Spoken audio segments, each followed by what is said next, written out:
Hello everyone, and welcome to this latest video discussion as part of the RICS Tech Partner Programme. My name is Andrew Knight and I've been with RICS for nearly 12 years now. My role is to look at the impact of data and technology right across the built and natural environment, and with over 110,000 qualified members working right across the world, right across the property life cycle through land, planning and development, construction, brokerage, valuation, building surveying, building management, asset management. It's a hugely wide palette upon which data and technology is having a really positive effect on the sector. And indeed, our members work right across all the different asset types, whether that's land itself, residential, commercial, alternative assets, and indeed infrastructure. And today I'm really glad to have Ian join us from Surventrix Systems. So please, Ian, do join us on the call. Hello there. Welcome, Ian. Great to have you on the call. And I always like to start, before we get into the kind of the bits and the bytes and the technology side, it'd be great to hear about a bit about your background and almost the origin story of Surventrix itself. Yeah, no, absolutely. No, thanks for having me today. I really appreciate it. So I'm Ian. I suppose for my sins, I'm a chartered surveyor of nearly 30 years now. Seems as though that's gone quite quick, but there you go. Yeah, I loved every minute of that. Been an interesting journey over the decades, really. And yeah, I work within the residential sector, so residential survey and valuation predominantly. That's all I've ever done. That's what I'm good at. It's what I know. And yeah, I've worked at various sort of levels. Started out corporate world and ended up into small private practice, and ended up now where I am right now, which is carpenter surveyors. So my day-to-day is obviously a surveying practice. I run and manage a residential practice in the Midlands. Yep. We're an SME really. I'd class us as a 7 to 10 surveyor size practice. And yeah, I think Surventrix has kind of come through, I suppose, chance more than anything. You know, we've used technology for many years really in the surveying sense. One of the early adopters of trying new things, and with tablets and digital data capture and so on, that's always been an interest of mine. And yeah, it happened as a chance conversation probably maybe a year or so ago, with a friend and a colleague really, who the other side of Surventrix is Ben, my colleague. So it's me and Ben. I run residential survey and valuation practices, as I say. So I'm used to coming at things from this is what I want tools to do, this is how I want to capture that, this is compliance, etc., etc. So where I kind of come in, I kind of speak for the masses, hopefully, and represent what I think people will want to see. Ben is the mind behind it all, really. He's the genius brains behind it in terms of, you know, I give him the ideas, he builds it, and he's got a very good team of developers that sit behind him. Surventrix isn't new. I mean, Surventrix has been around a while. I think it started life out as a panel management tool, actually. Okay. As I say, Ben, my business partner, he runs his own firm as well in his sort of, dare I say it, spare time. But he's a panel management firm. I'm a surveying firm. I think put those two things together, and what we've ended up with is something that's quite special, really, in my opinion. But yeah, we'll see. But yeah, that's kind of in a nutshell where we've got to. No, and you know, you say it's quite special, but I think special in a really good way, because it's that combination of, to use the jargon, the kind of domain knowledge of the built environment and that technical knowledge as well. Because I think there's always a danger that if you don't have both those sides of the coin, you end up with technical solutions which don't solve any problems, or as a built environment specialist, you might not have the technical skills to say, well, how do we build this technology? Because I'm very mindful whenever I have these kind of conversations that whilst the technology can be interesting, it's really about the business problems it's solving rather than the technology itself, because otherwise it's just tech for tech's sake sort of thing. And I suppose on that theme, and it's great that you obviously walk and talk what it is to be a, you know, as you say, in the RSV, or the residential survey and valuation. I mean, what barriers and problems is Surventrix solving for, you know, a typical RICS registered firm that works in that sector? Yeah, no, absolutely. It's a good question. Yeah, there's lots of, I call them cool features and problem fixes that have helped me in my business, really. And I think I just think we've approached it from a point of view of, we live in a world now where people want things quicker. They want to be able to do digital. They want to be able to streamline things and produce efficiencies and automate and do all those wonderful things. But we kind of live in a world as a surveying practice where we can do lots of cool things with lots of cool systems in different places. So what we've tried to do is to bring everything into a simple one-stop shop solution. So, you know, bringing CRM, bringing cloud technologies, data capture, compliance, management report tools, bringing that all under one roof. So in terms of problems that it fixes. I think it's cost savings. It's rationalising several systems into one. It's bringing your compliance together. We've got a huge digital storage capability, workflow management, business management sort of tool capability to the system. It's bringing all of your CRM and data capture with regards to how you engage with your clients. It's automating things in a good way. I think the one thing I've learned probably over the last several years, really, it's not necessarily a new thing, but I think there's been some really good systems out there that can automate some stuff within a practice that, for me personally, I don't know, maybe I'm a little bit old school, but there are certain functions I want human being to interact with clients, for example. And I think it's trying to do it in a nice way. So it's trying to automate the things that nobody really maybe enjoys doing, and dare I say it, and there'll be some people that are outraged by it, but compliance can be quite a tricky one, really. So I think it's trying to, I suppose, kind of get you to a point where you can automate and become a compliant business without trying too hard. If you capture your flows and processes in a really good way, a robust way, you get more out of it the more you put into Surventrix, I would say. So we set everything up with the clients to get the best from them. The minute you take that initial inquiry through to archiving that job and everything in between, there's lots of features that there's lots of problems along the way, really, I suppose, that you are potentially solving, as I say, in different parts of the business, whether that's how you interact and deal with terms and conditions, whether that's case log file notes and audit trails and allocating work and job types and mandates and peer reviews. The list goes on, and it's kind of bringing all that together, really, and that's exactly what Surventrix does. And of course, you've got the report writing side to it as well. Exactly.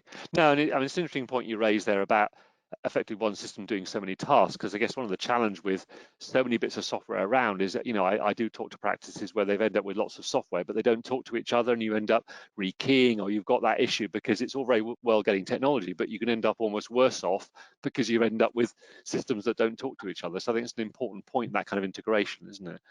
It is, it really is, and that's an important point, really. I think there's some really good tools out there, and I have to admit that, but it's a case of having multiple sort of facets to these processes, and having APIs and things like that. They're all great, but really this ought to be under one roof. And I think if you've got command and control over how those two systems integrate, or 3, 4, 5, 6. I mean, if I break down Surventrix in terms of what it actually is, there are several key tools, really, and those are all in one place. They're not APIs linking elsewhere. They are all just one system, and that's the beautiful thing, really. It's complex, but I think it's presented and it's put together in a way that's very user friendly, and I think, well, if someone like me can use it, anyone can, really. I said the other interesting thing you touched on was that kind of because we always, dare I say, there's a danger you forget there's a customer involved here, because yes, we're talking about software for a saying firm, but it's about, and as you touched on, almost that blend of automation but not losing the human touch, because it's still a service and it's still about human beings dealing with each other. So how do you see yourself kind of squaring that circle about, yes, it's automation, but you're still not losing that kind of human and that quality experience of working with somebody you trust and being able to talk to them if you want to them, or being able to do the automated route as well? Do you try and blend the two almost? Yeah, absolutely. Again, another brilliant point, really. I mean, I'm quite passionate about, from a small sort of scale, from a local regional practice. What I'm passionate about, what's really important to me is people, whether that's the clients or whether that's my colleagues and my team. And what I would never lose sight of or want to, yes, we can automate everything, in terms of the day-to-day. We could even automate the surveying data capture if we wanted to, especially with some of the cool features that are coming on now. But I think people work with people and people relate to people, and I just think in a way that, especially within our arena, I guess it's different in different sectors maybe and different parts of the world, but for what we do, and certainly the residential sector, and I see this commercial as well, is that you have to engage, you have to talk to clients, you have to really get to know their needs and wants, and you can't do that with AI. Yes, you can if you want to. That doesn't mean you should, really, in my opinion. I think it's, and I mean that in a nice way. I just, it can scare a lot of people, it can overwhelm people, and I think if you've got that human interaction and make the human interaction side positive, and it can make that human being's role more streamlined and more efficient, they get to spend more time doing the bit that they enjoy, and that's showcasing your business to your clients. And so things like terms and conditions, yes, nobody likes sort of writing those or dealing with those manually, so that's a good example. But when you're dealing with client engagement and quotations and processes there, I love the fact that you can talk to Susan or Emma in the office. I don't see that being a bad thing at all. We shouldn't lose sight of the importance of that. But equally, AI is very important, and I think it's those mundane tasks really for me, and the important ones. Your case notes, your audit trails, all of those documentational processes, the management tools. Yeah, nobody really enjoys that, so let's automate that bit that nobody really wants to do, and perhaps really should take more seriously, because from a compliance point of view, I think that's, I can't state how important that is. When you get that compliance visit or that member support visit, they're going to want to see ticks in those boxes. Yeah. If you're not dealing with that in a robust way, and I'd argue that AI is the most robust way of doing that.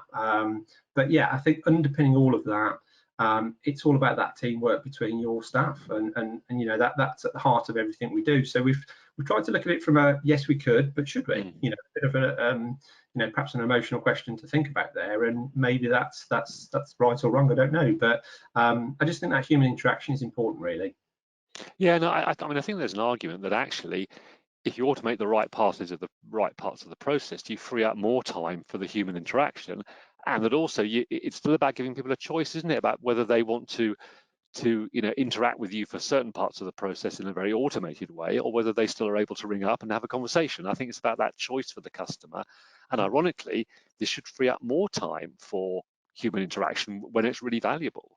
Yeah, no, absolutely. And I think one of the many things that I'm really enjoying about software and the prop tech, and look, I'm a surveyor, not a salesman, I'm not an engineer, I'm not a software engineer, I'm just an ideas person really in a way, and I'm just helping to sell something that I believe in its most basic form. But what I do really love is that I see in our business and all the clients that we're working with, is the real change it's making to their firms, not just on the process level and the automation level, but it's the secretarial support, it's the clients that they're getting more hand-holding, they get more time. It's all about time really for me, and if you automate an efficiency in a certain way, you give that client the time that they need or deserve. I think if you do that and apply the savings and the efficiencies in the right way, your clients get the benefit, but also your team. If you look at surveyors, you can apply this to any part of the business, and it is universal, but your surveyors can spend more time looking at the building instead of a clipboard or an iPad. You can do it any which way, and that works all the way through the different steps of the process. But the other cool thing that we've tried to engage with is that we don't force a firm to use any one part of the tool or any one part. So it's very flexible. So some firms will say, no, I just want to automate all of that, and fair enough, that's absolutely fine. But ours is not a system to replace an admin team. It's not there to replace, it's there to enhance and support, really, I think. Yeah, and I think there is, I think, on an optimistic note, a sense that this isn't about replacing people, as you say. It's about making them more efficient, allowing them to do more of the stuff they're actually good at in terms of adding value to the process. As you say, actually spending more time inspecting the asset rather than worrying about the paperwork they're going to do when they get back to the home office or their office. So you've touched on it already to some extent, but it'd be quite nice, I think, for our listeners who are in that regulated firm situation, just to really just clarify, how does it help with that regulatory piece? Because as you know better than I do, there are these compliance pieces that you need to do. And how would you highlight those critical parts of the system that now handle that compliance piece?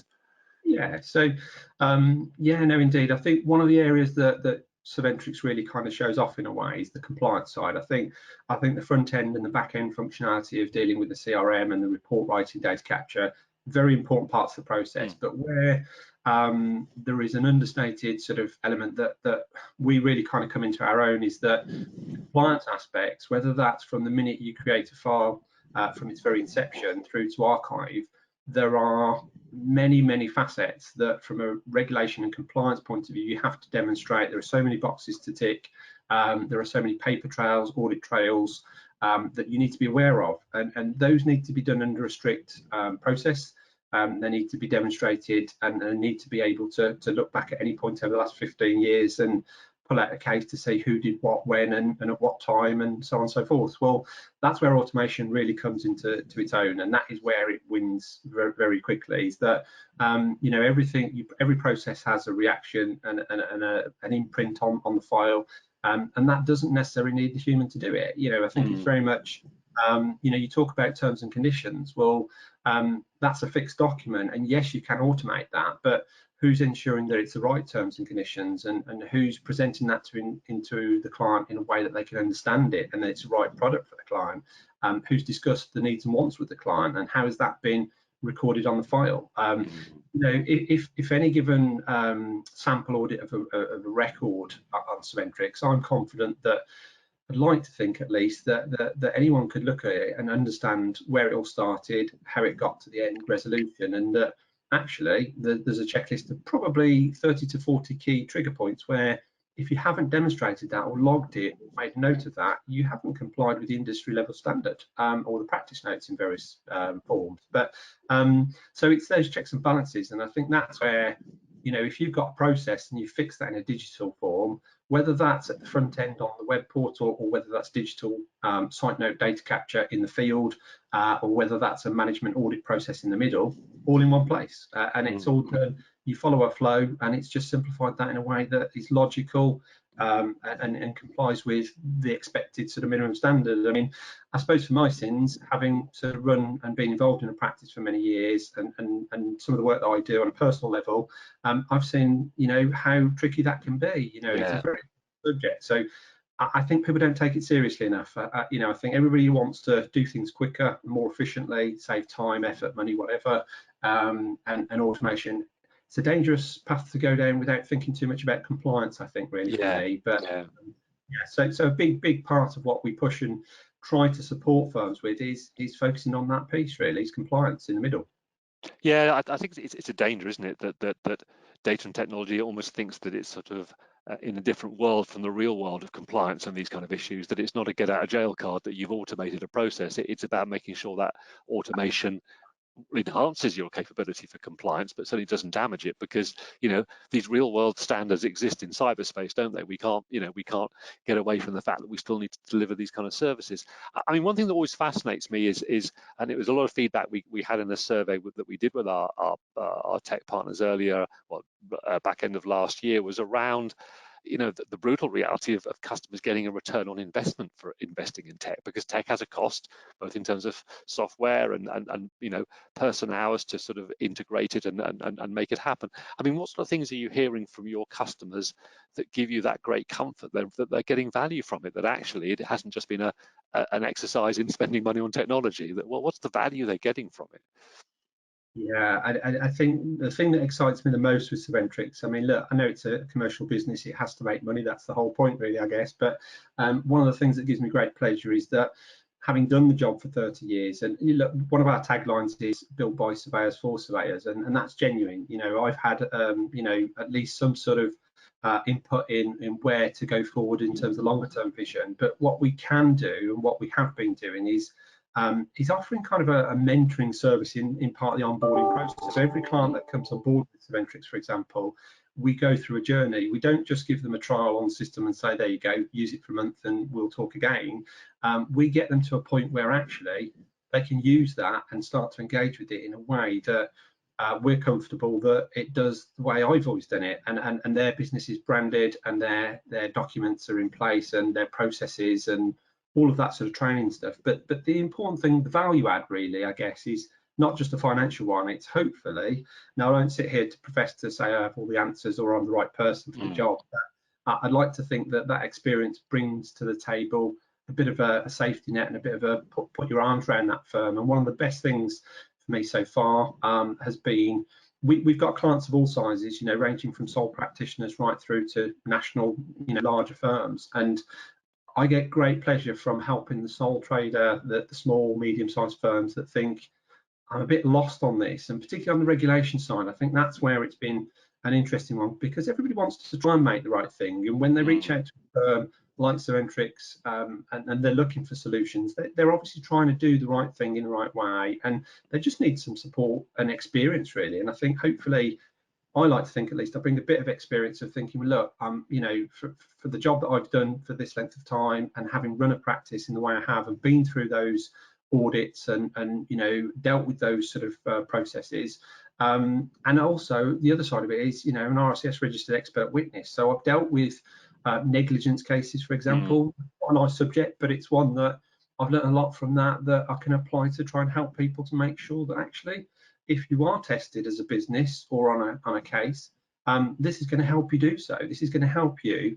And seeing that sort of light bulb moment for one or two firms that we've dealt with very early on, it's been humbling really to sort of see that feedback. And so for me, I think the value add is trying to give something back and do something for the profession that has always been so good to me. And I think Ben shares that vision really from, you know, from his side. He's an absolute wonderful mind with regards to engineering and development, and he's just enjoyed the journey of building something, and he thrives on solving problems. And I think those two things are a very good recipe to change a business. And yeah, financials are important. Yes, it's about saving money, and yes, I think we are very cost effective. I'm not here to obviously sell it from the point of view of costings, but it will save firms money. But more importantly, it makes them compliant. It makes them sort of engage in the right way with customers. The customers, I've seen businesses where they've had an instant uptick in conversion rates and things like that, because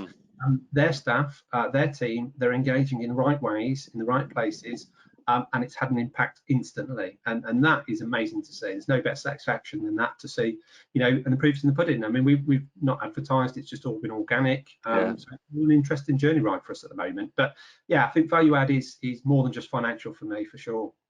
Yeah, I mean, it's easy to forget that this isn't just an internal exercise of digitization, is it? It's about how it affects ultimately all our customers in terms of the people who use surveying. So that's an important thing. And I guess also I'm always very mindful that, you know, technology, to use the sort of slightly clumsy phrase, should be democratized. This is not about just larger firms having access to these kind of services, because, as you know, the bulk of our RICS members work in small practices, sole traders. So it's really important that technology is reaching to that level. And I guess one final thought I have is around almost the concept that I'm sure you're always bringing on new talent and trainees. And, you know, it's one thing to put a system in, but that system's got to work for people at different parts of their career stage. And do you handle that in terms of, you know, you'll have trainees out there, you'll have obviously experienced surveyors. Can this sort of system help with both bringing those people on and obviously perhaps having access rights that at a very technical level just reflect the level of expertise they have at a point in time? Yeah, no, I'm glad you mentioned that, actually, because that is probably where it's the icing on the cake moment for me, where actually when you see some of the layers of command and control and peer reviews and audit processes and workflow management processes that we've been built into, as I say, into the automation. So for any given firm, whether you're a sole practitioner looking to grow or a national firm looking to manage 50 odd surveyors, we have clients of all sizes, like I say. So what you have the ability to do is to command and control all of that in a good way, in a positive way, in a way that sets up offices, users with different levels of access, different regional territories, different types of work. So you can't allocate the wrong job to the wrong person in the wrong location for the wrong fee. All of those things that we all, from a human element point of view, if we go back to how we did this sort of, I don't know, 20 years ago, and we'd send an email with a quote, various documents on, all of that automation we spoke about before, where it really can be quite cool, is like your fee scales. It's your work allocation. It's your Steve or your Sarah that's just started, that might be associate RICS level. That can be peer review, secondary surveyor sign off. All of those checks and balances that are there to protect you. And, you know, that's the bit really that Surventrix does at its core. You know, that's what it's all about. So I think you have really under the hood, the engine and sorts is really that business management platform that really sells itself. And as I say, it not so much on a small sole practitioner, but if they're looking to grow, and looking to sort of outsource, or, you know, you've got different levels of access ranging from surveyors to admin to account owners, and all the permissions that go with that. So you can help a firm grow, or you can help a large firm manage. It's as simple as that. Yeah.